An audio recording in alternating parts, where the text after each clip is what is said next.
মুকেশ আম্বানির বউ নীতা আম্বানি বলছে সকালবেলাতে এক কাপ চা খায়, বলছে 4 লাখ টাকা দাম। শুনেছি, জানি না এটা গল্প কি সত্য মিথ্যে সব জানা নেই। আপনারা জানেন যে সারা পৃথিবীর সবথেকে দামি অলংকার তার নাম কি? সোনা। দামি অলংকার, তাই না? হীরা এর থেকেও দামি, তাই না? আল্লাহ নবী সাল্লাল্লাহু আলাইহি ওয়াসাল্লাম তিনি বলছেন সারা পৃথিবীতে যত সম্পদ রয়েছে, সারা পৃথিবীতে যত আশ্চর্য জিনিস রয়েছে, তার থেকে সবথেকে দামি জিনিস, সবথেকে মূল্যবান জিনিস ফজরের ফরজ নামাজের আগের 2 রাকাত সুন্নাত। কি বললাম বুঝলেন? ফজরের ফরজ নামাজের আগে যে লোক 2 রাকাত সুন্নাত পড়ে নিল, পৃথিবীর সবথেকে দামি সম্পদ অর্জন করে নিল, তাই না? ফজরের আগে যদি 2 রাকাত সুন্নাত ছুটে যায়, পরবর্তী টাইমে আবার পড়ে নিতে বলা হয়েছে, তাই না? তার মানে ফজরের আগে 2 রাকাত সুন্নাত নামাজ পড়া এটা সুন্নাত। মুহাম্মদ সাল্লাল্লাহু আলাইহি ওয়াসাল্লাম তিনি বলেছেন তোমরা আমার উম্মতের জন্য যদি এটা কষ্ট না হতো তাহলে প্রতিটা নামাজের ওয়াক্তের আগে আমার উম্মতকে মিসওয়াক করতে বলতাম, কিন্তু উম্মতের জন্য বড় ভারী হয়ে যাবে, এই জন্য তিনি মিসওয়াকের ব্যাপারে খুব বেশি তাগিদ করেননি। মিসওয়াকের ব্যাপারে যখন এই কথা ভারী করে বলেছেন, তার মানে এটা সুন্নাত। সুন্নাত হচ্ছে সেটা যেটার ব্যাপারে আল্লাহর নবী সাল্লাল্লাহু আলাইহি ওয়াসাল্লাম তার উপকার বা তার কল্যাণের ব্যাপারে কথা বলেছেন, তার থেকে দূরে থাকলে তার ক্ষতির ব্যাপারে কথা বলেছেন এবং উম্মতকে করার ব্যাপারে তাগিদ করেছেন, এইটার নাম সুন্নাত। কি বললাম বুঝতে পারছেন? হ্যাঁ। আবার বর্তমানে সুন্নাত আবার আমরা 2 ভাগে বিভক্ত করতে পারি। বর্তমানে সুন্নাত কটা ভাগে বিভক্ত করতে পারি? 2 ভাগে বিভক্ত করতে পারি। এক, সুন্নতে নববী, ভালো করে বুঝবেন, যেটা মুহাম্মদ সাল্লাল্লাহু আলাইহি ওয়াসাল্লামের পক্ষ থেকে সুন্নাত। আর একটা সুন্নাত বলে আমরা চালাই, তার নাম সুন্নতে চিটিংবাজি। যদি বলছেন এটা আবার কেমন? এই যে আজান হওয়ার আগে মাইক চালিয়ে দিয়ে কি বিশাল একেবারে ইয়া নবী সালাম আলাইকা, বিশাল ইয়া আলী সালাম আলাইকা, ইয়া রাসূলুল্লাহ, ইয়া নবী আল্লাহ, এই যে চিল্লামিল্লি করা, এটা নবীর সুন্নাত নয়, চিটিংবাজি সুন্নাত। এই সুন্নতের সঙ্গে মুহাম্মদ সাল্লাল্লাহু আলাইহি ওয়াসাল্লামের কোনো সম্পর্ক কি নাই। নামাজ পড়ছে, ওযু করার সময়তে মাথা মাসা করার পরে এই দিকটা আবার এইরকম করে টেনে দিচ্ছে। কি বললাম বুঝলেন না? এই টেনে দেওয়া মুহাম্মদ সাল্লাল্লাহু আলাইহি ওয়াসাল্লামের সুন্নাত নয়। নামাজ শুরু করার সময়তে এমন এক পদ্ধতি চালু করেছে, ইমাম দাঁড়িয়ে মুয়াজ্জিন তাকবীর শেষ করে দিচ্ছে, তারপরে ও গিয়ে কাতারে জয়েন করছে, এটা সুন্নাত নয়। আশ্চর্য ব্যাপার, অজস্র মসজিদে দেখতে পাবেন ইমাম সাহেব ফজরের জামাত চালু করে দিয়েছে, ও বেহুদা গিয়ে তখন সুন্নতে দাঁড়াচ্ছে, সুন্নত শেষ করে তবে ফজরের সালাতে দাঁড়াচ্ছে, ফরজ সালাতে। ও ভেবেছে মনে হয় এইটা আগে গুরুত্ব। গোলাম হোসেন, এটা শয়তানি সুন্নত। কি বললাম বুঝতে পারছেন? এই যে শবে বরাত আসছে আর কিছুদিন পরে, হালুয়া রুটি, গোস্তের ভুনা, জিলাপি সব শয়তানের সুন্নত, চিটিংবাজি সুন্নত। এই সুন্নতের সাথে মুহাম্মদ সাল্লাল্লাহু আলাইহি ওয়াসাল্লামের সুন্নতের কোনো সম্পর্ক কি নাই, কোন সম্পর্ক নাই।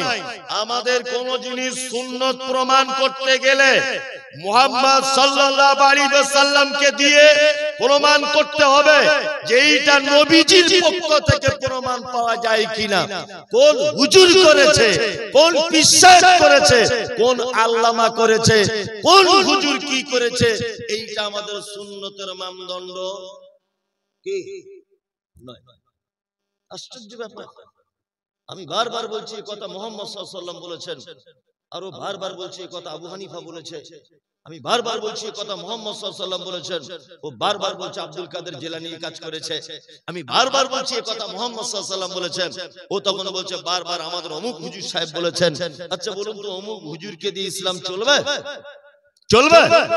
আল্লাহ তাআলা বলছেন মা তাকুমুর রাসূল ফাখুযুহু ওয়া মা নাহাকুম আনহু ফামতাগু। আমার নবী যেটা দেয় সেটা গ্রহণ করো, আর আমার নবী যেটা নিষেধ করে তোমরা তার থেকে কি করো? আপনারা আমার ভাষা তার মানে বুঝতে পারছেন। আমার নবী যেটা নিষেধ করে তার থেকে বেঁচে থাকো, তাই না? তাহলে আমাদেরকে প্রতিটা জিনিস, সোনা যেমন কষ্টি পাথর দিয়ে যাচাই করতে হয়, সোহাগা দিয়ে যেমন গলিয়ে তার আসল বার করা হয়, ঠিক তেমন আমাদের জীবন যাপনের প্রতিটা জিনিস আমরা মুহাম্মদ সাল্লাল্লাহু আলাইহি ওয়াসাল্লামের হাদিসের মানদণ্ডে এনে তবে সেটা সুন্নত বলে প্রমাণ করব। কোন হুজুরের কথা দিয়ে সুন্নত প্রমাণ হবে কি না? আশ্চর্য ব্যাপার, কত যে ভ্রান্ত ভাবে চলছে সমাজ। আস্তাগফিরুল্লাহ, আপনি অবাক হয়ে যাবেন, অবাক হয়ে যাবেন। এই দেখুন আপনাকে আমি একটা জিনিস দেখাই। আমাদের যখন কোন লোক মারা যায় পাড়া গ্রামে, তখন দেখবেন কাতলা মাছের মতো হাউ হাউ করে খাবি খাচ্ছে, তাই না? মুখটা লড়াচড়া করছে। তার বড় ছেলে কি করে? গালে পানি দেয়। ছোট ছেলে কি করে? তার গালে পানি দেয়। মেজো ছেলে কি করে? তার গালে ঠান্ডা পানি দেয়, দেয় না? ও কি তখন বলতে চায় যে বেটা আমাকে একটু পানি দাও? ওইটা বলে? ওইটা বলে? বলে না। কি বলে? আল্লাহর নবী বলেছেন কোন ইমানদার মানুষের আত্মাকে যখন মালাকুল মউত যখন বার করে নেয়, এত নরম করে তার আত্মাটাকে ধরা হয়, তার আত্মাটাকে টেনে যখন বার করা হয়, মায়ের কোলে যেমন শিশু ঘুমিয়ে থাকে, মায়ের কোলের ভিতরে শিশু যেমন গরমের তাপ নিয়ে ঘুমায়, নবীজি বলেছেন মালাকুল মউত ওই লোকটার আত্মাটাকে এমন করে ধরে, ভালো লোকের আত্মা, যে তার আত্মাটা বার করার সময় তার বসে থাকা তার স্ত্রী বুঝতে পারে না, তার পাশে থাকা তার বেটি বুঝতে পারে না, তার পাশে থাকা তার বড় বেটা বুঝতে পারে না, তার পাশে থাকা তার বৌমা বুঝতে পারে না। নবীজি বলছেন তারপরে লোকটা যদি খারাপ হয়, লোকটা যদি বদকার হয়, লোকটা যদি 2 নম্বরী হয়, তাহলে মালাকুল মউত এমন করে তার আত্মাটাকে ধরে, তার আত্মার সঙ্গে যেন তার শিরা উপশিরা গুলো সব যেন ছিঁড়ে বার হয়ে আসে। ওই জন্য অনেক সময় দেখতে পাওয়া যায় যে কিছু মানুষ মরার পরে তার গাল হা করে থাকে, আবার কারো চোখগুলো দেখবেন বড় বড় হয়ে থাকে, আবার কেউ দেখবেন হাতগুলো বেঁকিয়ে দেয়, কেউ দেখবেন পাগুলোকে বেঁকিয়ে দেয়। এটা ভালো মন্দ একটা চিহ্ন বলা যেতে পারে। এই আত্মাটাকে যখন বার করে এত কষ্ট হয় মৃত মানুষের, ওই মৃত মানুষটা তখন গরম পানি চায় না, ঠান্ডা পানি চায় না, দুধও চায় না, আপেল আঙ্গুর বেদানার রস খেতে চায় না। ও তখন একটা কথা বলে, ফায়াকুলা ও রব্বি লাউলা কারতানি ইলা আযালিন করিব ফাসাদদাকা ওয়া আকুম মিনাস সালিহিন। আল্লাহ গো, আমার কাছে মালাকুল মউত চলে এসেছে, পৃথিবী নামক জায়গাতে আমার আর থাকার অবস্থান নাই, 1 মিনিট আমি আর টিকে থাকতে পারবো না। আল্লাহ তুমি আমার আত্মাকে বার করে নিচ্ছ, আমি মৃত্যু নামক রোগে আক্রান্ত হয়ে যাব। আল্লাহ এখনই আমাকে কবরে চলে যেতে হবে। ও রব গো, আমাকে তুমি 2-1 মিনিট টাইম দাও, ফাসাদদাকা ওয়া আকুম মিনাস সালিহিন। আল্লাহ আমাকে একটু টাইম দাও, আমি পৃথিবীতে গিয়ে একটু একটা সাদকা করে আসি, কিছু দান করে আসি, এই সুযোগটা তুমি আমাকে দাও। তাহলে একটা মানুষ মারা যাওয়ার সময় কি বলে? কি বলে? আল্লাহ আমাকে একটু টাইম দাও, কিছু দান করে আসি। ও খুব মৃত্যু যন্ত্রণায় আছে, খুব কষ্ট হচ্ছে ওই লোকটা, তাই না? আল্লাহর নবী কি বললেন? নবীজি বললেন আখিরুল কালাম লা ইলাহা ইল্লাল্লাহ ফাদাখালাল জান্নাত। কোন মানুষ মারা যাবার আগে তার জীবনের শেষ কথা যদি এটা হয় লা ইলাহা ইল্লাল্লাহ, তাহলে তার থাকার জায়গা কোথায়? কোথায়? জান্নাত। এইবার আমরা কিছু কিছু বেদাত কাজ করি, ভুল কাজ করি, সেগুলো বলছি। কেউ বসে